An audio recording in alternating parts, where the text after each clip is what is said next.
Hello viewers, welcome to our show ZSRM presents star cafe. কেমন আছেন আপনারা? আমি তো ভালোই। প্রত্যেক পর্বেই তো আমাদের সঙ্গে থাকেন একজন নতুন অতিথি। আজকে আমাদের সঙ্গে যিনি আছেন তিনি একজন বিশিষ্ট অভিনেতা, নির্দেশক এবং প্রশিক্ষক। চলুন তার সঙ্গে কথা বলি। আমাদের সঙ্গে আছেন গাজী রাকায়েত। আসসালামু আলাইকুম ভাইয়া, কেমন আছেন? ওয়ালাইকুম আসসালাম, ভালো আছি। ভাই, আপনার জন্মস্থানটা কোথায়? আপনি কবে জন্মগ্রহণ করেছেন? আমার জন্ম হচ্ছে গ্যান্ডারিয়াতে। আমি জন্মগ্রহণ করেছি 1966। আমার সার্টিফিকেট এইজে আছে 1968। আর গ্যান্ডারিয়াতে আমাদের শৈশবটা, বিশেষ করে আমি নটরডেম কলেজ পড়া পর্যন্ত, নটরডেম কলেজে আমার সম্পূর্ণ হওয়া পর্যন্ত আমি গ্যান্ডারিয়াতেই ছিলাম। আচ্ছা। তো আমার স্কুলটা ওই গ্যান্ডারিয়ায় হাই স্কুল, এবং আমার শৈশবটা এতই আনন্দের যে আমি গ্যান্ডারিয়া ফায়ার সার্ভিস ছিল আমাদের বাড়ির পাশে, জি, এবং গ্যান্ডারিয়া রেল স্টেশনটা ছিল একটু দূরেই, কাছেই।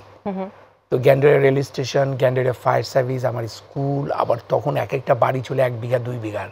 আচ্ছা। হ্যাঁ, ঘুড়ি উড়ানো, ঘুড়ির পিছনে দৌড়ানো, গ্যান্ডারিয়া ফায়ার সার্ভিসে গোসল করতে যাওয়া, মজা করা, বকুল ফুলের মালা বিক্রি করা, মানে সবার সাথে মজা করে ঘুরে বেড়ানো, এইরকমভাবেই গ্যান্ডারিয়ায় আমার শৈশবটা কেটেছে। এছাড়া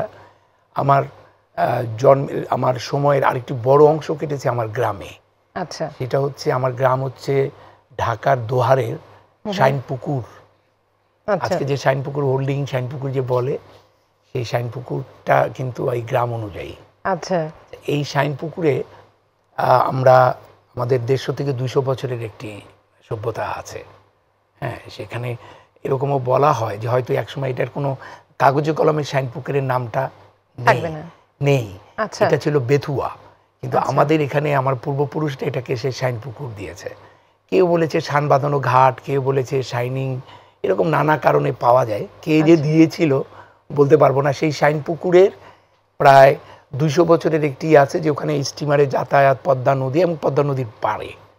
তো আমার যে বাবা দাদা, ওনারা অনেক জমি জমা রেখে গিয়েছিলেন, আমার 2 চাচা। তো আমাদের অনেক জমি। আমার বাবা মারা গেছেন 70-তে, আমার বয়স যখন মাত্র 4 বছর, 1970-এ মারা যান আর কি। আচ্ছা আচ্ছা। তো আমার বড় ভাই তখন ডাক্তারি পড়তেন।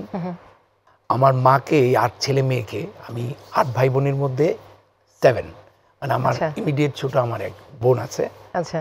আর আমার বড় ভাই হচ্ছেন ডাক্তার। সবাই এখন তো বয়স হয়ে গেছে, আমি সবার ছোট। তা আমার মাকে ওই সময়, যেহেতু উনি ডাক্তারি পড়তেন 70-তে, আমার মাকে যেটা হচ্ছে একাই তাকে এই ফ্যামিলিটাকে, তো সে যেটা হতো হারভেস্টিং টাইমে তাকে গ্রামে যেতে হতো 1-1.5 মাস। ওই সময় আমাকে নিয়ে যেত মাঝে মাঝে। আচ্ছা। ওই হারভেস্টিং টাইমে পদ্মা পাড়ি দিয়ে গ্রামের মানুষের সাথে মিশা। আচ্ছা। এবং এটা আমার শৈশবের একটা বিরাট, মানে বিশাল একটা ঘটনা আর কি। তো এই যে গ্যান্ডারিয়া থেকে স্কুলিং শেষ করে যে আসতেন কলেজে নটরডেমে, সে নটরডেমের স্টোরিজ কেমন? নটরডেমের একটি গল্প বলি আপনাদের, খুব ইন্টারেস্টিং। যেমন আমি ক্লাস 7 পর্যন্ত খুবই পচা ছাত্র ছিলাম। আচ্ছা। অঙ্কে 5ও পেয়েছি, এবং সারাক্ষণ ঘুড়ির পিছনে দৌড়ানো, হাঁটা, খেলা, ফুটবল করা, ক্রিকেট খেলা। যেমন আমিনুল ইসলাম বুলবুল আমার খুবই ক্লোজ ফ্রেন্ড, পাড়ার বন্ধু। আমরা একসাথে ফুটবলে প্রতিযোগিতাও গেছি, আমি ওর সাথে খেলেছি, আমরা একসাথে ক্রিকেট খেলেছি, একই স্কুলের, একই ব্যাচ। তো এরকম এগুলি সময় কেটেছে। পড়ালেখার দিকে এবং নাটকের দিকে ছোটবেলা থেকে একটি পারফরমেন্স টেন্ডেন্সি ছিল।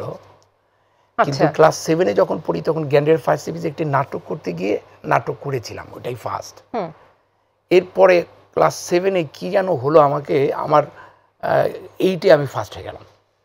আচ্ছা, ওটা কি প্ল্যান ছিল নাকি এমনি সাডেনলি? প্ল্যান ছিল। একটা অদ্ভুত ঘটনা, যে আমার এই স্কুলে ক্লাস, যাও ওই যে ক্লাস ফার্স্ট হওয়ার যে স্বাদটা পেলাম, পেতে পেতে পেতে পেতে এরপরে পড়ার প্রতি খুব আগ্রহ হয়ে গেল। এরপরে যেটা করলাম, যে আমি মানে খুব ভালো মার্কস পেলাম, 5টা লেটার নিয়ে, বেশ নটরডেমে অ্যাপ্লাই, আর কোথাও ট্রাই করিনি। নটরডেমে আমি একা স্কুলের পক্ষ থেকে টিকে গেলাম। আর ওখানে আমার নটরডেমের পাশে বাংলাদেশ ব্যাংক কলোনি ছিল। আমার বড় বোন আমার দুলাভাই তখন ক্লাস 1 অফিসার, ওইটার কারণে আরো বেশি সুবিধা হতো। নটরডেম কলেজে যেটা হলো আরো বেড়ে গেল, আমি ম্যাট্রিকে যেই পরিমাণটা মার্কস পেয়েছিলাম তার থেকে 100 মার্কস বেড়েছে ইন্টারমিডিয়েটে। তখন কি এমনিতে মনে হচ্ছিল যে মানে স্টুডিয়াস দেখে অনেক ভালো স্টুডেন্ট হয়ে যাচ্ছিলেন, নাকি এমনিতেই মানে পড়াশোনার প্রতি আগ্রহ আসলো সেই মার্কসটা থেকে? সেই মার্কস থেকে সে কলেজ শেষ করে ইউনিভার্সিটি বা কবে শেষ করলেন, সেখান থেকে মিডিয়ার যাত্রাটা কি? আমার ফার্স্ট হওয়াটা না অদ্ভুত। যেমন আমি একটি শব্দ আমার খুব প্রিয়, সেটা বলি ইয়েস স্যার। ইয়েস স্যার শব্দটি আমার খুব প্রিয়। আচ্ছা। কেন? আমি ক্লাস 2-তে আমাকে স্কুলে ভর্তি করার পর আমাকে আর বেতন দেওয়া হতো না। এটা আমার ফ্যামিলি, যে বাবা ছিলেন না, মা ব্যস্ত থাকতেন, কোনো সময় বেতন দেওয়া হতো না। বেতন কোনো সময় দেওয়া হবে এরকম আমি জানি না, ইটস অদ্ভুত, নট নেসেসারিলি যে আমার টাকা নেই দেয়নি তা না। আচ্ছা। তো ক্লাস 2 থেকে আমি 3-তে উঠে যেতাম, 3 থেকে 4-এ উঠে যেতাম, 4 থেকে 5, 5 থেকে 7, কিন্তু কখনো আমার বেতন দেওয়া হতো না। আমার ক্লাস টিচার বলতে, এই গাজী তোর ভাইকে বলিস এই বেতন দিতে। কিন্তু আমার পরীক্ষাও দিতাম, আমার মার্কসটা আনঅফিসিয়ালি বলে দিত, মানে অফিসিয়ালি দিত ওরা। আমি সবার সাথে সাথে পিছিয়ে পিছিয়ে আরেক স্কুলে আরেক ক্লাসে চলে যেতাম। কি অদ্ভুত না? ক্লাস 7 পর্যন্ত, ক্লাস 2 পর থেকে আমার কোনো রোল নাম্বার ছিল না। I didn't have any roll number. এবং ক্লাস, মানে আপনি কি তাহলে ক্লাসে রেজিস্টার্ড ছিলেন না? বাংলাদেশে যদি শিক্ষা পদ্ধতিতে আমাকে খোঁজ না হয়, ক্লাস 8-এ আমার প্রথম খোঁজ পাওয়া যাবে হয়তো, আর ক্লাস 2-তে পাওয়া যেতে পারে। আচ্ছা। আমার বড় ভাই যেটা করেছিলেন, হঠাৎ করে তার মনে হলো তোকে বৃত্তি দিতে হবে। আমাকে, হ্যাঁ এটা আবার কি? তারপরে আমি বললাম হ্যাঁ আমি দেবো, তুমি যখন বলছো। আমি কোথা থেকে যেন বৃত্তি দেওয়ার জন্য অস্থির হয়ে গেলাম। আচ্ছা। ক্লাস 8-এ বৃত্তি দিতে হবে, এবার তোকে কি হলো, আমার ভর্তি করা নাই। ও কি গিয়ে জেনেছে হয়তো এই সমস্ত বেতন একসাথে দিতে হবে বিদায় না কিছু একটা চালাকি করে ক্লাস 8-এ নতুন স্টুডেন্ট হিসেবে আমাকে ভর্তি করানো হলো। আচ্ছা। ভর্তি করানোর পর আমি একটি নাম্বার পেলাম, রোল নাম্বারটা আমার এখনো মনে আছে, 198। আচ্ছা। তার মানে আমার উপরে আরো 197 জন মানুষ ছিল, ছাত্রছাত্রী আছে। বি সেকশনে আমাকে ভর্তি করানো হলো। আমি গত 5-6 বছর ধরে আমি, সবাই বলে ইয়েস স্যার, প্রেজেন্ট প্লিজ, উপস্থিত। আমি হতভাগ্য, কখনো এগুলো বলতে পারি না। সবাই বলে কিন্তু আমার ঠোঁট নড়ে, কিন্তু আমি তো বলতে পারি না। কারণটা কি? কারণ আমার রোল নাই। ও রেজিস্টার্ড না, so I have no roll. কিন্তু আমি নটরডেমে কি স্টেজে কখনো পারফর্ম করেছেন? ওই নটরডেমের পড়ালেখা বন্ধ, কাজ বন্ধ। ক্লাস 7-এ তখন আমি, এই যে ক্লাস 7-এ শুধু একবার নাটক করেছি, এরপরে আমি রাত্রের বেলায়, আমার মনে আছে যেদিন ক্লাস শুরু হবে তার আগের রাত্রে আমার ঘুম আসছে না, যে কালকে সকালে আমি কি বলবো, উপস্থিত বলবো না প্রেজেন্ট প্লিজ বলবো না ইয়েস স্যার বলবো। What a moment! আমি জানি না আমি সেদিন কি বলছিলাম, আমার মনে নাই, হয়তো বলতে গিয়ে ইয়েস স্যার বলে ফেলছি। এই উত্তেজনাটা আমার কাছে জীবনের একটি অনেক বড় একটি প্রাপ্তি। আমি জানি না, হয়তো ইয়েস স্যার টেন্সিস কারণেই না কি জানি, আমি একটু একাডেমিক হয়ে গেলাম। প্লাস প্রথম টার্মে 3টা পরীক্ষা হতো, বাংলা, ইংলিশ, অঙ্ক। তো আমি কেমনে যেন আমি পড়ালেখার প্রতি আমার মনোযোগ চলে আসলো। আচ্ছা, ভালো লাগছে আমার, ভালো লাগছে তো ভালো লাগছে। প্রথম মনে হয় আমি ক্লাস 2-তে ভর্তি হলাম, এরকম আর কি। ক্লাস 8-এ হঠাৎ করে আমার রেজাল্ট ভালো হলো এবং আমি পরীক্ষাটা ভালোই দিলাম। মানে দুর্ভাগ্য যে হলে যা হয়, সৌরভ স্যার ছিলেন বাংলার, তো উনি রেজাল্ট দিলেন। এবার তো আমি রেজিস্টার্ড, কিন্তু 3টা রেজাল্টের মধ্যে একজনকে ফার্স্ট ঘোষণা করলেন, কিন্তু আমার রেজাল্টের মধ্যে দেখা গেল যে আমার অঙ্ক পরীক্ষা নাই। আচ্ছা।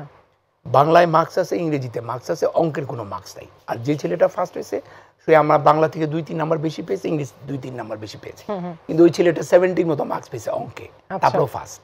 আচ্ছা। অঙ্কটা কঠিন ছিল, কিন্তু আমি দেখলাম তাহলে আরে আমার অঙ্ক পরীক্ষাতে আমি পরীক্ষা দিয়েছি, তাহলে আমার পরীক্ষাটা গেল কোথায়, আমার খাতা গেল কোথায়? আর আমি চিন্তা করছি আমি তো ভালো পরীক্ষা দিয়েছি, আমি তোর চেয়ে বেশি বলে আমি তাহলে সেকেন্ড থার্ড হয়ে যাবো। হ্যাঁ। স্যারকে বললাম স্যার আমি তো পরীক্ষা দিব, তুই পরীক্ষা দিলে যাবে কোথায়? মিথ্যা কথা বলছিস এখন, তুই পরীক্ষা দিলে খাতা যাবে কোথায়, তুই পরীক্ষা দাস নাই। এই আমাকে নানা গালাগালি, 2 দিন এইভাবেই চললো, 4 দিন এভাবেই চললো। একদিন ক্লাসে বলে গাজী দাঁড়া, তুই কত পাবি অঙ্কতে আশা বলতো? আমি বললাম স্যার 80 নিচে পাবো না। স্যার হো, সারা ক্লাস সবাই হাসি দিছে। ও আচ্ছা, এখন 80 বলে তুই ফার্স্ট হয়ে যাবি নাকি? এরকম দুষ্টামি করছে। হঠাৎ করে দপ্তরে এসে বলল আমার খাতা পাওয়া গেছে। আচ্ছা, কোথায় পাওয়া গেছে? এটা ক্লাস 10-এর একসাথে পরীক্ষা হতো না, ক্লাস 2, ক্লাস 10, 9 এরকম। 10-এর ইয়ের সাথে এক অঙ্ক স্যারের ওতে চলে গেছে এবং স্যার ওইটা পাইছে, পেয়ে স্যার আবার মার্কসও দিয়ে দিছে। আমি অঙ্কেতে পেয়েছি 84। অঙ্কের 84 আর আমার বার্থ ইয়ারের সাথে একটা কানেকশন আছে ভাই, আরো অনেক বেশি গল্প করব, একটা ছোট্ট বিরতি নিয়ে আসি। ভিউয়ার্স, নিচ্ছি একটা ব্রেক, ফিরছি কিছুক্ষণ পর।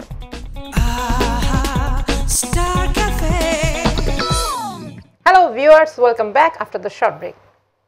কাজী ভাই, কথা বলছিলাম অঙ্কের সেই 84 মার্ক নিয়ে।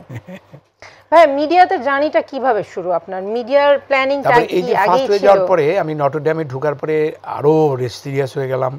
নটরডেমের রেজাল্ট ভালো হলো, চিটাগাং মেডিকেল কলেজে আমার হলো, ওখানে 6 মাস ক্লাস করলাম। আচ্ছা। তারপরে বুয়েটে হলো, বুয়েটে বড় ভাই ডাক্তার বললো, ফ্যামিলি বললো একজন ইঞ্জিনিয়ার পড়ো।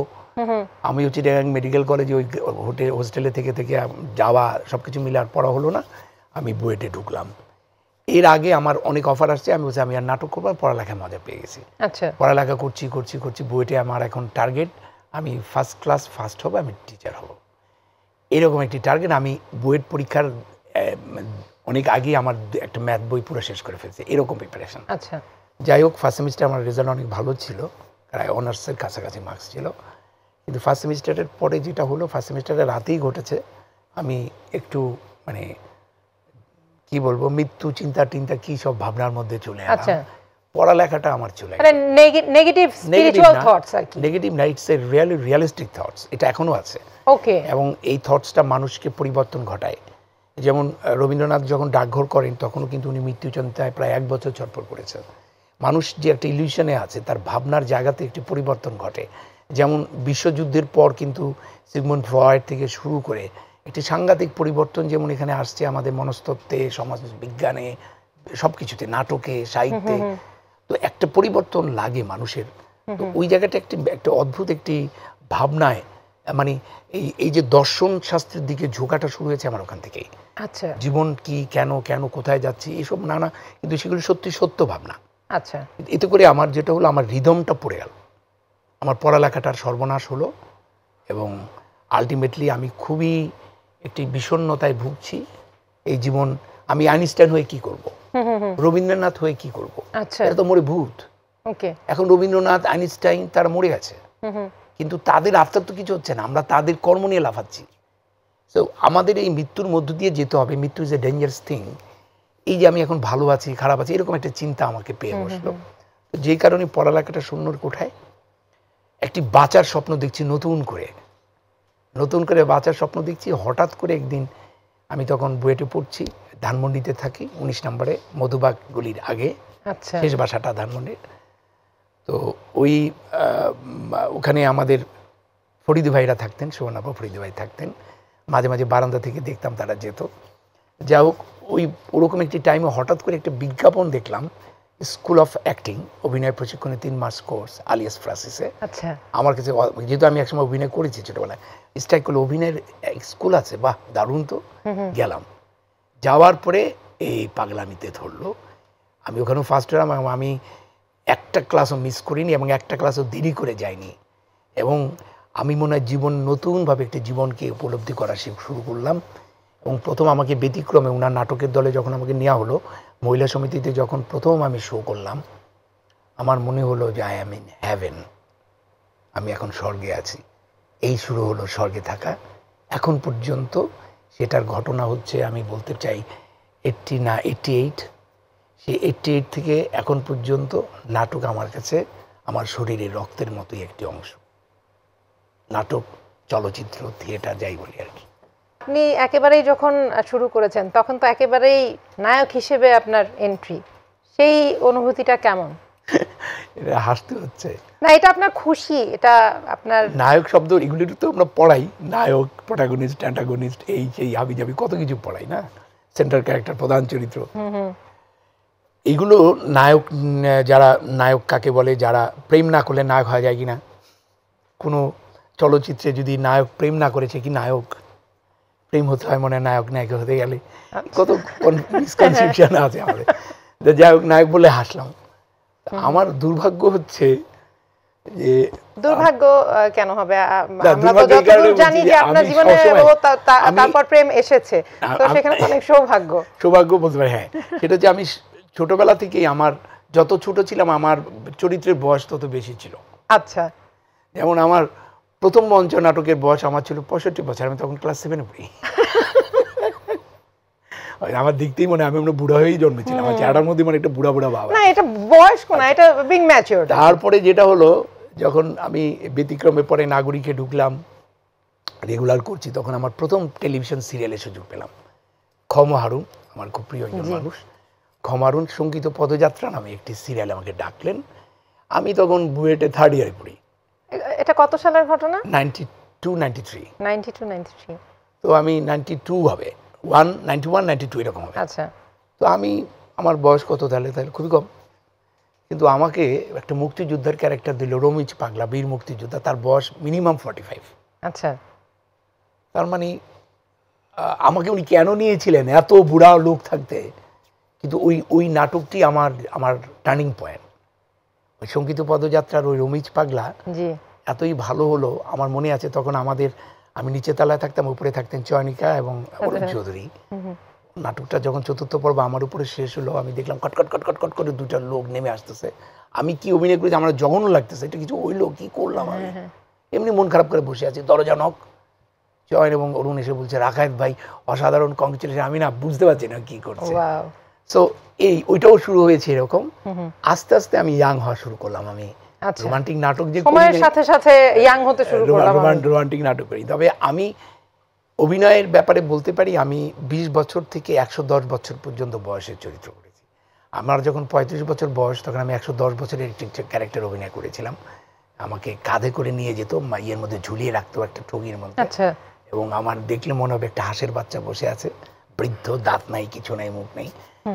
সেটা আরেকটা করেছিলাম চরিত্র, আমার নিজেরই ডিরেকশন ছিল। এটিএম শামসুজ্জামান একটি প্রধান চরিত্র অভিনয় করেছিলেন। এটিএম শামসুজ্জামানের নাতিরা হচ্ছে অপূর্ব, এরা জর্জ 5 ভাই।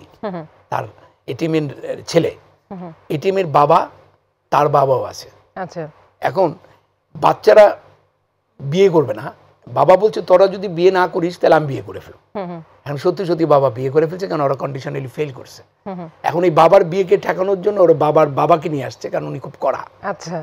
ওই বাবা এসে বললো আমিও বিয়ে করবো।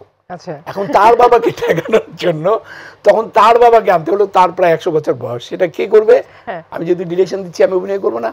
এটিএম ভাই বললেন 2টো লোক আছে এখানে এই ক্যারেক্টারটা করার, একটা হচ্ছে কেরামত মাওলা আর গাজী রাখায়েত, আমি করবো না।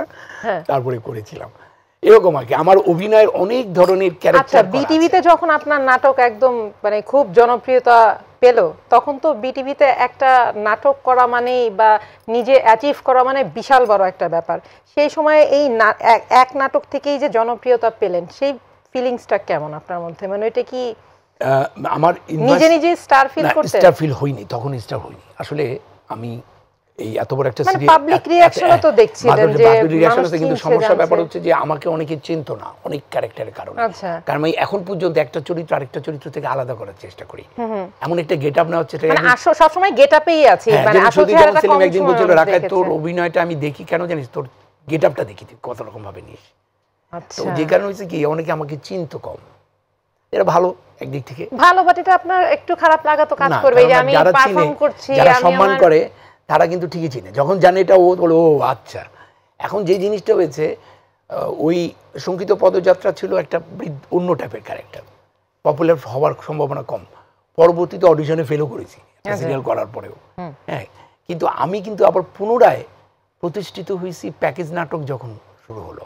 আচ্ছা, ওই প্যাকেজ নাটকের টাইমে তখন থেকে আমার পরিচয় আসলো আর কি।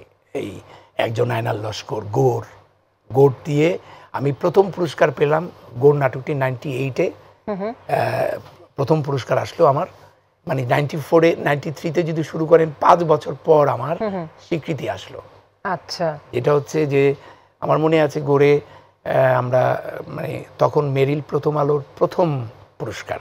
আচ্ছা, আমার মনে আছে ইয়েতে হয়েছিল শেরাটনে, সুবর্ণ আপা এবং আফজাল ভাই উপস্থাপনা করেছিল। ওখানে ক্রিটিক অ্যাওয়ার্ডসে আমার গোড় থেকে 4টা নমিনেশন ছিল, শ্রেষ্ঠ অভিনেতা, শ্রেষ্ঠ অভিনেত্রী, নাট্যকার, ডিরেক্টর। সেখানে বিপাশা এবং লাবলু ভাই শ্রেষ্ঠ ডিরেক্টর অভিনেত্রী পায়, আমার নমিনেশন ছিল শ্রেষ্ঠ অভিনেতা এবং শ্রেষ্ঠ নাট্যকার, আমাকে দেওয়া হয়নি। কিন্তু পরের অন্যদিন ইমপ্রেস, বাচসাস সবগুলো অ্যাওয়ার্ড উইন করি আর কি। তো আমার যেটা হচ্ছে এই যে অ্যাওয়ার্ড পাচ্ছিলেন, অনেক নিজের মেন্টাল চেঞ্জ হচ্ছিল না যে আমি অ্যাপ্রিশিয়েটেড হচ্ছি? অ্যাওয়ার্ডটা একটা ক্রেস্ট রিসিভ করা মানে তো ইটস লাইক মানে অফিশিয়াল যেমন আমি এটা অ্যাওয়ার্ডটাকে এরকমভাবে আমি দেখেছি যে মেরিল প্রথম আলো যখন প্রথম এটা ওরা কিন্তু প্রথম এই টেলিভিশনে অ্যাওয়ার্ডটা শুরু করলো ওই অর্থে বাচসাস করে আসছিল, কিন্তু এটা একটা খুবই ভালো একটা উদ্যোগ প্রথম আলো ছিল। পুরস্কারটা অনেক কন্ট্রাডিক্টরি পুরস্কার, কখনো শিল্পী পুরস্কার দিয়ে কাউকে বিচার করা যায় না, বিশ্বাস করি না, কিন্তু তারপরেও দেওয়া উচিত, নাহলে অস্কার কেন হয়? এক্স্যাক্টলি। হ্যাঁ, তা আমি যেটা বলি কি, আমাকে যখন নমিনেশনটা পেলাম, তো আমি অভিনেতা হিসেবে কার সাথে নমিনেশন পেলাম সেটা দেখতে হবে। এটিকে আওয়ার্ডসে আমি নমিনেশন পেলাম তারিক আনাম খান, খালেদ খান আর আমি। এবং খালেদ খান আমার চেয়ে 9-10 বছর সিনিয়র দলে, তারিক আনাম খান আরো সিনিয়র। তারা আমার ওয়ার্কশপ করিয়েছে, তাদের সাথে কাজ করেছি, তাই না? তো এটাই অনেক, আমি আমার শিক্ষকদের সাথে একসাথে নমিনেটেড, এটাই তো আমার অ্যাচিভমেন্ট। আর কি অ্যাওয়ার্ড তো পড়ে বুঝতে পারলাম যে আমি তাহলে শুরু করেছিলাম 88-এ, 10 বছর পর আমার একটা স্বীকৃতি হলো। এটা সারা ওয়ার্ল্ড একটা সোশ্যাল থিওরি আছে, রুল অফ 10। এক নাগারে নিষ্ঠার সঙ্গে লেগে থাকলে, মেধার যদি একাডেমিক্যালি ঠিক থাকে, তাহলে 10 বছরে তার একটা অ্যাচিভমেন্ট আসে। অদ্ভুত, সিরিয়াসলি? তাহলে তো এটা আমি আপনার মুখ থেকে শুনলে তো আমিও অবাক হলাম, বিকজ তাহলে তো আমারও খুঁজে দেখতে হবে ক্যারিয়ারের ঠিক 10 বছর পরে আমার বিগেস্ট একটা অ্যাচিভমেন্ট ছিল। আমি একটা উদাহরণ দিই, যেমন মুহিত আছেন আমাদের এভারেজ জয় করেছেন 2-3 জায়গা থেকে। উনি আমার একদিন ওনাকে আমি বললাম যে আমার ইনস্টিটিউটে আপনি এভারেজ জয় নিয়ে কথা বলবেন। তো রাতেবেলা ফোন দিয়েছে, আমি এভারেস্ট জয় আপনার অ্যাক্টিং স্কুলে কি কাজে লাগবে? আমি বললাম যে মুহিত ভাই, প্রত্যেকটা কাজের একটা চূড়া আছে, সবাই চূড়ায় উঠতে চায়, আর চূড়ার উঠার গল্পটা কি? আমি এই চূড়ার ওঠার গল্পটা ওরা শিখুক, জানুক। অসাধারণ 1 ঘন্টা উনি কথা বলেছেন 100-150 স্টুডেন্টের সামনে। কত আমার লেকচারের, আমার টিচিং এর লেকচারের একটি অংশ এখন। উনি যখন ঢুকছে বেরোচ্ছে, আমি বললাম আচ্ছা মোহিত ভাই, আমি তো একটা মাঝে মাঝে এইসব পাগলামি করি, গবেষণা করি, তো রুল অফ 10 বলে একটা ব্যাপার আছে, আপনি এভারেজ জয় করলেন কত বছর পর? দাঁড়ান, ও মাই গড, আমি একদম 10 বছরের মাথায় আমি এভারেস্টে উঠেছি। তার মানে এখন আপনি বললেন, একজন বললো ভাই আমি তো 10 বছরে, কিন্তু একজন এসে বললো কি ভাই আপনি তো 18 বছরেও আমার হলো, তাহলে আপনার তো এখন আপনি 10 বছরে কিন্তু আপনার নিষ্ঠাটা কতটুকু ছিল দেখতে হবে, আপনার প্র্যাকটিসিংটা কোথায়। আপনি যদি ওইটারে ফাঁকি দেন, সবার এফোর্টের পেসটাও তো একরকম না। ওই যে লাগাতরে আপনি নিষ্ঠার সঙ্গে আবার আপনার পথটা ঠিক আছে কিনা। আবার আমি লাভ দিয়ে উঠবো তা না, আমি স্টেডি ভাবেই যাব, কিন্তু কনসিস্টেন্সি থাকবে। Not only pace. For an example, আমি এখান থেকে এখন আদাবর যাব আমার বাসায়, এই আদাবরে যাওয়ার পথ একটাই স্ট্রেট পথ আছে, আর কত পথ আছে? আমি এখনো হইতে পারে মঙ্গল গ্রহে গিয়েও আদাবরে যেতে পারি, আমি এখন গুলিস্তানে 1 ঘন্টা পরেও যেতে পারি। এই যে এখান থেকে মাই টিভি থেকে আদাবর পর্যন্ত যাওয়ার যে একটা শর্ট পথ, যেটাতে সবচেয়ে টাইম কম লাগবে, এই এমনও হতে পারে গত 30 বছর ধরে আমি এখান থেকে রওনা দিলাম, আদাবরের চারিদিকে 30 বছর ধরে ঘুরছি। এই যে ডেস্টিনেশনে গিয়ে চারিদিকে যে ঘুরছি, এই ঘোরাটাকে ঠিক করে দেয় একাডেমি, একটা গুরু, একটা স্কুলিং। এই স্কুলিংটা যদি ভুল হয় তাহলে কিন্তু রুল অফ 10 খাটবে না। আবার নিষ্ঠা, আপনি যদি লেগে না থাকেন তাহলে কিন্তু খাটবে না। আমি বলছি রুল অফ 10 ফর দোজ, আপনি যদি রবীন্দ্রনাথ, সত্যজিৎ, এরকম বড় বড় যারা প্রতিষ্ঠিত, যেমন আমি একটা উদাহরণ দিলাম, এভারেস্টে মোহিতের কথা বললাম, আপনি কাজে লাগিয়ে দেখেন, আপনি নিজেও একটু চিন্তা করেন। এটা আমার ফর্মুলা না, এটা সোশিওলজিস্টরা, সাইকোলজিস্টরা তারা মিলে তারা দেখেছে জরিপ করে যে রুল অফ 10 বলে একটা ব্যাপার আছে। কাজেই আজকালকার ছেলেপেলেরা 1 মাস একটু প্র্যাকটিস করে বলে, নাচ প্র্যাকটিস করে বলে আমি কেন বিখ্যাত হই না, আমি একটু কবিতা লিখেই মনে করলাম আমি কেন হই না। পূর্ণ প্রতিষ্ঠা বলছি, স্বীকৃতি, জাতীয়ভাবে স্বীকৃতি, সেটা কিন্তু আমি 10 বছর পরে পেলাম। কিন্তু এই 10টা বছর আমি সময় নেই, আমি চর্চায় ছিলাম। ভাই আরো অনেক বেশি গল্প করবো, একটা ছোট্ট বিরতি নিয়ে আসি। ভিউয়ার্স, নিচ্ছি একটা ব্রেক, ফিরছি কিছুক্ষণ পর। Hello viewers, welcome back after the short break. Kazi ভাই কথা বলছিলাম, এত ইন্টারেস্টিং কথা হচ্ছিল, আমি আপনার সঙ্গে সব কথা শেষ করতে পারবো না আজকে, এটা আমার আফসোস হচ্ছে। বাট আরো এই রুল অফ 10 এর মতন আরো অনেক রুলস সম্পর্কে জানতে চাই। তো ওই নায়ক হওয়ার সময়টাতেই ওই মানে একটা তো চেঞ্জ হয় যে আমি অ্যাকসেপ্টেন্স পাচ্ছি, নমিনেশন আসছে আমার, আমি নমিনেটেডও হচ্ছি, আমার কাজের অ্যাপ্রিসিয়েশন পাচ্ছি, দর্শক জনপ্রিয়তা পাচ্ছি, নিজের কি ড্রাস্টিক কোনো চেঞ্জ হয়েছিল যে খুব মানে দম্ভ নাকি অ্যাডজাস্টেবল ছিল আপনার জন্য? আমার একটা না, আমি সবাই যেদিকে হাঁটে আমি অন্যদিকে হাঁটি, এটা আমার একটা ছোটবেলা থেকে। আমার চাচাতো ভাই, আপনি রেজিস্টার্ড যারা ক্লাসে বসে থাকতেন না। তো আমার জীবনে অনেক ঘটনা বহুল। গ্যান্ডেরিয়াতে বড় বাসা, আমরা 5 ভাই, আমরা চাচাতো ভাইরা 3 জন। তো আমরা 5 ভাইয়ের মধ্যে 4 জন মোহামেডানের সাপোর্টার, আচ্ছা, আর চাচাতো ভাইরা 3 জন আবাহনী সাপোর্টার, আচ্ছা, আর আমি হচ্ছে বংশের ছোট ছেলে, দুই বংশের। তো আমার সব জায়গায় যাতায়াত ছিল। তো চাচাতো ভাইরা আমাকে খুব আদর করে বলতো তুই আবাহনী সাপোর্ট করবা, ঠিক আছে, আবাহনী অনেক ভালো খেলে। আমার বড় ভাইরা বলতো তুই মোহামেডান করবি, মোহামেডান ভালো খেলে। আমার মেজো ভাই ইমদাদ ভাই, উনি আবার তখন ফুটবল খেলেন, তো পাস পেতেন। তো একদিন আমাকে খেলা দেখতে নিয়ে গেলেন। সেই খেলাটা ছিল মোহামেডান ভার্সেস ব্রাদার্স ইউনিয়ন। হ্যাঁ, দেখা গেল আমার তো মোহামেডানের সাপোর্ট দেওয়ার কথা, কিন্তু আমি হয়ে গেলাম ব্রাদার্স ইউনিয়নের সাপোর্টার। আচ্ছা, তো যা বললাম সবাই যা করে আমি তা করি না আর কি, আমার ভাবনার জায়গাটাই এরকম। তো আপনার নিজের মতন করে নিজের একটা রাস্তায় আপনি চলেছেন সবসময়, এটাই বোঝা যাচ্ছে। আমার ওই অভিনয়, চরিত্র নির্বাচন, আমার যে ছবিটি এখন একটু বলেই দেই, যেমন আমার এই ছবিটা যেটা এখন রিলিজ হবে সামনে, আমার পুরো ফ্যামিলি যুক্ত এটার সাথে। আচ্ছা, আমি, আমার মেয়ে, আমার স্ত্রী, ওয়াও, শারিন, দুতি, আমরা সবাই একটা ছবির সাথে আছি। যে ছবিটা বানাচ্ছি সেটা 20 বছর আগে যেটা একটা টেলিভিশনের কাহিনী চিত্র ছিল গৌর, 20 বছর পর এটা আজকে একটা চলচ্চিত্র হিসেবে অলরেডি সার্টিফিকেট পেয়ে গেছে। আচ্ছা, 2টা ছবি হয়েছে। বাংলাদেশেই প্রথম একটি ইংরেজি চলচ্চিত্রের সেন্সর সার্টিফিকেট হলো, যেটা বাংলাদেশে আগে ইংরেজি চলচ্চিত্রের কোনো ইতিহাস নেই। This is for the first time. তাহলে তো কংগ্রাচুলেশনস। এটা একটা সরকারি অনুদানের ছবি, কিন্তু আমি 2টো ছবি করেছি, একটা ইংলিশ, এটা আবার যদি এইভাবে বলি যে 2টো ভার্সনের ছবি, একটা ইংরেজি একটি বাংলা, মানে এটা ইন্ডিয়াতে প্রচুর হয়েছে। আচ্ছা, এটা মারাঠি ভাষা হচ্ছে, আবার হিন্দিটাও করছে। আমরা যেটা করেছি এটা ইংরেজি এবং বাংলা 2টা লেন্থ এরকম, আমি বলি এটা টুইন বেবি, 2জনের বয়স সমান।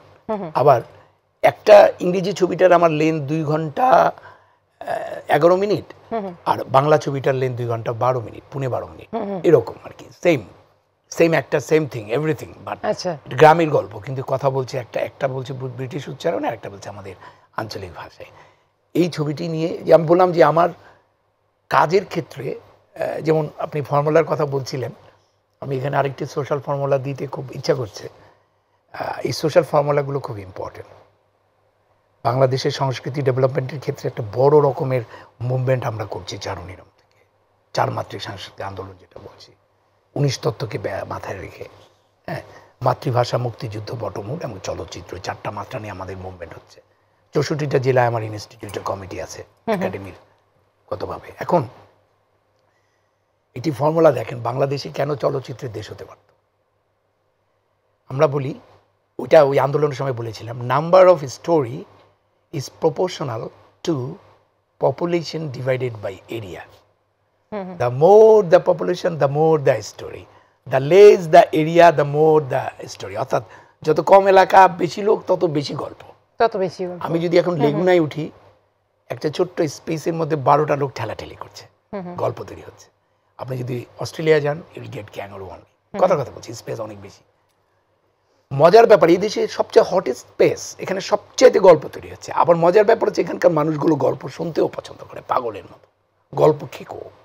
যেই দেশের মানুষ এত গল্প তৈরি করছে, যেই দেশের মানুষ এত গল্প খেতে পছন্দ করে, গল্প হচ্ছে চলচ্চিত্রের আধার, সেই দেশটা চলচ্চিত্রের দেশ হয়ে উঠলো না কেন? পৃথিবীর শ্রেষ্ঠ চলচ্চিত্র দেশ হওয়ার যে সম্ভাবনা আছে বাংলাদেশের। আমি মনে করি আমাদের এই মুক্তিযুদ্ধের সরকার, বাংলাদেশ সিনেমা টেলিভিশন ইনস্টিটিউট হয়ে গেছে এখন, এবং আমরা এটাতে যুদ্ধ করছি, রীতিমতো যুদ্ধ করছি, কিভাবে বাংলাদেশের ফিল্মটাকে ডিফারেন্ট একটি জায়গায় নিয়ে যাওয়া যায়। সেখানে আমি বলতে চাই, আমরা চারুনিরম থেকে একটা মুভমেন্ট করেছিলাম, বাংলাদেশের প্রত্যেকটা উপজেলায় একটি চলচ্চিত্র ভবন থাকতে হবে। সেই উপজেলায় চারিদিকে নিউ মার্কেটের মতো একতলা একটা এই থাকবে, সার্কেলের মতো দোকানপাট থাকবে, শপিং, মাঝখানে 4টা-5টা হল নিয়ে একটি কমপ্লেক্স থাকবে। শপিং দেখতে গিয়ে সিনেমা না, সিনেমা দেখতে গিয়ে যদি শপিং করে, অর্থাৎ প্রায়োরিটিটা না সিনেমাতেই দেবো আমরা, যেভাবেই দেখুক, শপিং করতে গিয়েই দেখুক, যেটাই দেখুক। আর ওখানে যদি উপজেলাতে যদি এই কমপ্লেক্সটা চলে, তাহলে কিন্তু মানুষ উপজেলাটা গড়ে যাবে। এক, ক্লাস 2 বাচ্চার জন্য সিনেমা আছে, 50 বছর লোকের জন্য সিনেমা আছে। তো ওই সিনেমাগুলোকে স্কুলগুলোর সাথে ইনস্টিটিউটগুলোর সাথে সংযুক্ত করতে হবে যাতে রেগুলার দেখে। আপনার নতুন ফিল্মের জন্য আপনাকে অনেক অ্যাডভান্স কংগ্রাচুলেশনস থাকলো, আর আপনার সমস্ত প্ল্যানিংয়ের জন্য উইশেস থাকলো। এখন আমরা প্রোগ্রামের একেবারেই শেষের দিকে চলে আসছি। তো আমাদের সঙ্গে জ্যোতিষী হাদি ভাই আছে। তো হাদি ভাই আপনার সম্পর্কে কিছু ভবিষ্যৎবাণী করতে চাচ্ছে। I hope you like it, আপনি একটু শুনে দেখতে পারেন। আমি এমনি পরকালে বিশ্বাসী, সাদা কাপড় পরেছি লালনের শিষ্য হয়ে। আমি আল্লাহ বিশ্বাসী, আমি ধার্মিক মানুষ, আমি ধর্মকর্ম করি। কাজে অবশ্যই ভাগ্য বলে তো একটা ব্যাপার আছে, কেন বিশ্বাস করবো না। আসসালামু আলাইকুম হাদি ভাই, কেমন আছেন? ওয়ালাইকুম আসসালাম, ভালো আছি। এই যে আমাদের সঙ্গে গাজী রাকাত ভাই আছেন, আপনি কথা বলেন। ওয়ালাইকুম আসসালাম। আপনার জন্ম 15 জুন 1966। জি। আপনার পাশ্চাত্য মতে মিথুন রাশি, আর প্রাচ্য মতে মানে কোষ্ঠী রাশি হচ্ছে আপনার মেষ। ফলে আপনার মার্কারি এবং মার্স মানে বুধ এবং মঙ্গলের প্রভাব আপনার উপরে আছে, কারণ আপনি 23 ডিগ্রি 29 মিনিট আপনার জন্ম হয়েছে। আর অশুভ গ্রহ হচ্ছে আপনার মঙ্গল। সেই জন্য যে জিনিসটা আপনার দরকার হবে সবসময়, সেটা হচ্ছে যে কে কি বললো আপনার জানার দরকার নেই, আপনি ভালো করছেন এইটা আপনার জানলেই হলো। আপনার মধ্যে এই যে একটা উদ্যম আছে যে আপনি যা করেন সেটা 100% দেওয়ার চেষ্টা করেন, ওটাই হচ্ছে আপনার মূল কথা, ওটাই আপনার মূলধন। কাজে আপনি ইনশাল্লাহ ভালো করবেন, সব দিক থেকে ভালো করবেন। আর আপনার এখন যে সময়টা সেটা হচ্ছে কেতুর গোচর শুদ্ধি শুরু হচ্ছে নক্ষত্র অনুযায়ী আপনার 5ই নভেম্বর থেকে। কাজে আপনি সম্মান আর অর্থ দুটোই এখন পাবেন। কাজে 5ই নভেম্বর থেকে 2022-এর ফেব্রুয়ারি পর্যন্ত আপনাকে অনেক পরিশ্রম করতে হবে। আপনার জন্য আমার দোয়া থাকলো, ভালো থাকেন সব দিক থেকে, আর স্বাস্থ্যের দিকে নজর দেন, কারণ যাতে ডায়াবেটিকে রোগী না হয়ে যান, তাহলে তো কিডনির প্রবলেম হয়। তো ভালো থাকেন, আল্লাহ হাফেজ। তো রাকাত ভাই কোন লাইনটা ভালো লাগলো? এক লাইনে বলতে হবে কোন লাইনটা, তারপর আপনার প্রতি আমার একটা খুব ইম্পর্টেন্ট কোয়েশ্চেন আছে। আমার ভালো লাগছে উনি অবজারভেশনগুলো ভালো এবং অ্যানালাইসিসটা ভালো, এবং আমাকে যে মঙ্গলের প্রভাবের কথা বলছে আমার মনে হয় সেটা খাটে। আচ্ছা। আর আমি খুব মানে রেগে উত্তেজিত হয়ে এক্সাইটেড হয়ে কাজ করি। এটাও সত্য যে আমার পারফেকশনিস্ট, অ্যাওয়ার্ড আমাকে খুশি করে কিন্তু খুব বেশি প্রভাবিত করে না, ওটার জন্য আমি খুব ঘুরে বেড়াই, মরিয়া না আর কি। যেমন আমি অ্যাওয়ার্ড দেওয়ার পরে আমি আরো মরে গেছি, আমি বৃদ্ধ হয়ে গেছি, আমাকে সাদা কাপড় পরে ঘুরে বেড়াচ্ছে, আমি দুষ্টামি করছি কেন? যে আমাকে তো 17টা অ্যাওয়ার্ড দিয়ে মেরে ফেলছে।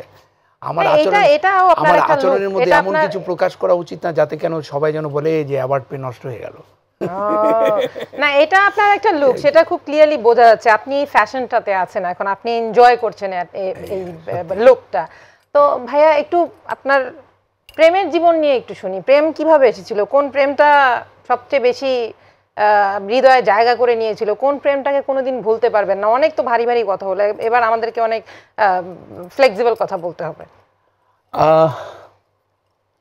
প্রেমটা খুব অনেক রকমেরই আছে, তার মধ্যে ভালোবাসার প্রেম দুটো তো আলাদা জিনিস আমার কাছে।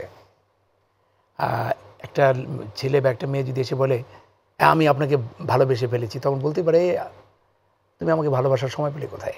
আচ্ছা। আর যদি বলে আমি তোমার প্রেমেই পড়েছি, বলে হ্যাঁ তুমি পড়তেই পারো। তার মানে প্রথমে প্রেমটা আমার কাছে আকর্ষণ, প্রেমটা একটা আকর্ষণ, একটা গ্রহ নক্ষত্রের সাথে, ঈশ্বরের সাথে, ভগবানের সাথে, আল্লাহর সাথে একটা প্রেম হতে পারে, বস্তুর সাথে প্রেম হতে পারে। আর ভালোবাসাটা আস্তে আস্তে জন্মায়, প্রেম থেকে ভালোবাসার সৃষ্টি হয়, তারপরে আবার অনেক সময় ভালোবাসাটা মরে যায় ওই ভালোবাসা চলাকালীন সময় প্রেমটা না থাকার কারণে। প্রেম ভালোবাসা খুবই সম্পৃক্ত একটা বিষয়। তবে আপনি যে প্রেমের ইঙ্গিত করছেন, যে রোমান্সের ইঙ্গিত করছেন বা যেটার কথা বলছেন, সেটা তো আমাদের রাস্তাঘাটে সব জায়গায় সবসময় প্রেম হয়, দেখলে ভালো লাগে। একটু সুন্দর ফুল দেখলে সে ফুলের দিকে তাকায় বলে সুবহানাল্লাহ, কেন বলি, ভালো লাগার বলেই তো বলি। কিন্তু ছোটবেলার একটা প্রেম হয়েছিল, ওইটা আমার কাছে খুব মজা লাগতো। সেটা হচ্ছে আমি যখন ক্লাস 4-এ পড়তাম, আমার গ্রামে আমার মা আমাকে যখন নিয়ে যেত তখন একটি পাঠশালায় ঢুকতাম। বিভিন্ন এই এরকম নানা জায়গা থেকেই আসতো অল্প সময়ের জন্য পড়তে। সেখানে একটি মেয়ে ছিল, ওর মেয়েটার দিকে তাকিয়ে বসে থাকতাম, আমার ভালো লাগতো। আর প্রেমের যে ব্যাপ্তি সেটা যেমন আমি অনেকের সাথে হয়েছে প্রেম, যেমন সেই প্রেমটা ওই পরিণয় নয় আর কি, আচ্ছা ভালোবাসা ছিল এরকম। যেমন আমার এখন আমি যদি বলি, যেমন আমার স্ত্রী, ওর নাম হচ্ছে শারিন, হ্যাঁ, এটাও কিন্তু ও একটা প্রেমেরই গল্প। মানে আমার চেয়ে প্রথমে ও আমার প্রেমে পড়েছে, তারপরে আমি আস্তে আস্তে প্রেমে পড়েছি, এরকম আর কি। মানে হচ্ছে আপনার একটু সময় লাগে। আরেকটা জিনিস হচ্ছে যে আসলে মানে প্রেম করার জন্য মানে সময় ছিল না আমার। বাহ, খুব সুন্দর। গাজী ভাই, আমাদের একটা প্রোগ্রামের একদম লাস্টের সেগমেন্টটা হচ্ছে র্যাপিড ফায়ার রাউন্ড। একেবারেই শর্টকাটে আনসার করতে হবে, এক কথায় ধরতে গেলে, এক শব্দে হলে আরো ভালো। তো আপনি কি রেডি আমাদের র্যাপিড ফায়ারের জন্য? এই প্রথম একটা র্যাপিড জাতীয় জিনিসের সাথে যুক্তি। কাদের সময় এমন কোনো ঘটনা যেটা চিরদিন মনে থাকবে? অনেক ঘটনা আছে, এই মুহূর্তে মনে পড়ছে, গড় নিয়েই মনে পড়ছে। আমার মা বেঁচে ছিলেন তখন, আমার মা আমাকে 10 বছর আমার সাথে ছিলেন। আমার মা গড় নাটকটি যখন আমি শুটিং করছি, সালাউদ্দিন লাভলি তখন ওইটা ডিরেক্টর। আমরা টিম নিয়ে আমার গ্রামে শাইনপুকুরে যখন কাজ করছি, তখন মা 1টা, 2টা, 3টা পর্যন্ত জেগে থাকতো আমাদের জন্য। আচ্ছা। এবং এত কেয়ার করতো। তো আমার মনে আছে, তো আমি যখন শুটিং করে চলে আসলাম তখন মা বাড়িতে থেকে গিয়েছিলেন। এবং তখন আমাদের যে গৃহস্থরা যারা আমরা জমি চাষ করতো বা আশেপাশে যারা নেইবারহুড যারা ছিল, তারা এসে মাকে বললেন যে বিশাব ভাইজান তো গরু খুঁড়ে থুয়ে গেল জায়গায় জায়গায়, কিন্তু এই কোর তো খালি রাখাটা ঠিক না, এটা নাকি টানে, মানুষ টানে, কিন্তু এইভাবে গরু খুঁড়ে ফালাই দিয়ে গেল, আমরা তো চিন্তায় আছি। তখন মা কি বলবে, তারপরে আমি শুনেছি ওটার মধ্যে কলা গাছ দিয়ে মাটি দেওয়া হয়েছে। তো এরকম আর কি। এটা আমি কিভাবে বলি যে এরকম মজার একটা। এবারও আমি কিন্তু গরু দেওয়ার সময় কিছু মানুষকে খাইয়ে দিয়েছি, গরু খাসি টাসি কেটে। এটা গ্রামে যেটা পছন্দ করে, আমরা গ্রামের সংস্কারটা থেকে দূরে যেতে পারি না। হ্যাঁ, ওখানে একটা আলাদা সংস্কৃতি, খুবই ঠান্ডা, খুবই ভালো, সেই ফিলিংসটা অনেক ভালো। প্রিয় ব্যক্তি? মোস্তফা মনোয়ার। কার অভিনয় দেখে মনে হয় তার থেকে এখনো অনেক কিছু শেখার আছে? আলী জাকের। বাহ, কন্টেম্পোরারি মানুষদের সাথে আপনার খুবই ভালো সম্পর্ক। প্রথম পারিশ্রমিক কত পেয়েছিলেন? 100 টাকা। 100 টাকা? কত সালে? 89-এ, তাও সেটা থিয়েটার করে। আমার টিচার সৈয়দ মহিদুল ইসলাম শো করার পরে আমাদেরকে 100 টাকা দিয়েছিলেন, বলে এটা তোমার সম্মানী। নেক্সট প্রশ্নে যাচ্ছিলাম যে পারিবারিক প্রসঙ্গটা, মানে পরিবারের মধ্যে এখন নিজে কিভাবে আছেন, বা এটা আমার আপনার জন্য কতটুকু মিনিংফুল? এটা হচ্ছে যে আমার জীবনটা কখনোই ওরকম ছিল না, কিন্তু আমি এখন হ্যাভেনে আছি। আচ্ছা, হ্যাভেনে আছি বিকজ অফ মাই মেয়ে এবং আমার ওয়াইফ। আমাদের অনেক সমস্যা হয়, আমরা অনেক সমস্যার মধ্যে দিয়ে যাই, কিন্তু আমি যদি পারিবারিকভাবে বলি, ফাইন। এবং আমার মেয়েটির সাংঘাতিক রকম পারফরমেন্স টেন্ডেন্সি, ও আমার ছবিতে অভিনয় করেছে, খুব ভালো করেছে। আমার ওয়াইফ গান গায়, এবং ওকে চেষ্টা করছি ও সহজে করতে, মানে এক নাগার করে না আর কি। ফ্যামিলিতে এখন আমরা 3টি প্রাণী, চলে যাচ্ছে দিন, চলছে। খুব সুন্দর।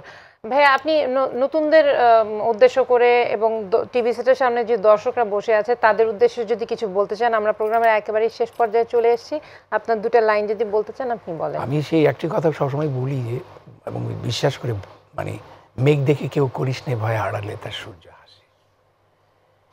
আমরা এই মিডিয়াতে যারা কাজ করতে চান তাদের বলছি, অনেক দিক থেকে প্রতিবন্ধকতা আসবে, সততা নিয়ে টানাটানি হবে, কত কিছু হবে, ভয় পাওয়ার কোনো কারণ নাই। রুল অফ 10 ফলো করেন, লেগে থাকুন, সত্যের জয় হবেই। সত্য কখনো পরাজিত হয় না। যেমন আমি আমাদের চলচ্চিত্রে, মেইন স্ট্রিমের যে চলচ্চিত্র বা হলিউড যেটাই বলেন, ওখানে একটি কথা খুব প্রতিষ্ঠিত, সেটা হচ্ছে সত্য ওখানে জয় লাভ করে। যে কোনো কমার্শিয়াল ছবিতে সত্য জয় না লাভ করলে সেই ছবিটা ফ্লপ। কাজেই সত্যের পথে থাকবেন। আপনার মধ্যে যদি কোনো 2টা 3টা পেপার মিসিং থাকে, আপনার সুযোগটা নেওয়ার চেষ্টা করবে। আপনি কি কমপ্লিটলি সেই জায়গায় আছেন? নাই। কিন্তু আমি বলছি, ভয় পাবেন না, আড়ালের সূর্য আছে এবং এই শিক্ষাটা প্রকৃতি আমাদের দিয়েছে। এই শিক্ষাটা কি আমরা নিতে পারছি? এই শিক্ষাটা যদি আমরা ঠিকমতো নিতে পারি তাহলে পরবর্তী পৃথিবী অসাধারণ সুন্দর একটি পৃথিবী হতে পারে। সবাই ভালো থাকবেন, আমার জন্য দোয়া করবেন। আর শেষে যেটা বলছি, গোর ছবিটি সিনেমা হলে গিয়ে দেখবেন, যেটার ইংরেজি হচ্ছে দ্য গ্রেভ। আমরা ইংলিশে রিলিজ দিব এখানে। তো আমার 15ই জানুয়ারিতে যেন ছবিটা লস অ্যাঞ্জেলস কাউন্টিতে আমরা ঠিকমতো করতে পারি সেই দোয়া চাচ্ছি। এবং মানুষের চেয়ে বড় কিছু নয়, শিল্পীও নয়, শিল্পও নয়, দেশও নয়, সব কিছুই নয়, সব কিছু মানুষের জন্য। ধর্ম, সংস্কৃতি সব কিছু মানুষের জন্য। মানুষকে ভালো না বেসে অন্য কিছুকে ভালোবাসলে সেটা টিকবে না। জয় হোক মানুষের, জয় হোক সত্যের, জয় হোক শিল্পের, জয় হোক সবার। ভাই আপনাকে অনেক ধন্যবাদ আমাদের প্রোগ্রামে আসার জন্য। আপনি অনেক ভালো থাকবেন, সুস্থ থাকবেন, আপনার জন্য অনেক শুভকামনা থাকলো। আপনাকে ধন্যবাদ এবং ভালোই লাগলো অনেক, কিভাবে সময়টা কেটে গেল আপনার সাথে কথা বলতে বলতে। অনেক ধন্যবাদ। ভালো থাকবেন ভিউয়ার্স। নেক্সট উইকে আপনাদের সঙ্গে আবার দেখা হবে অন্য কোনো অতিথিকে সঙ্গে নিয়ে। সেই পর্যন্ত ভালো থাকুন, সুস্থ থাকুন। See you next week with another guest. Take care, bye by.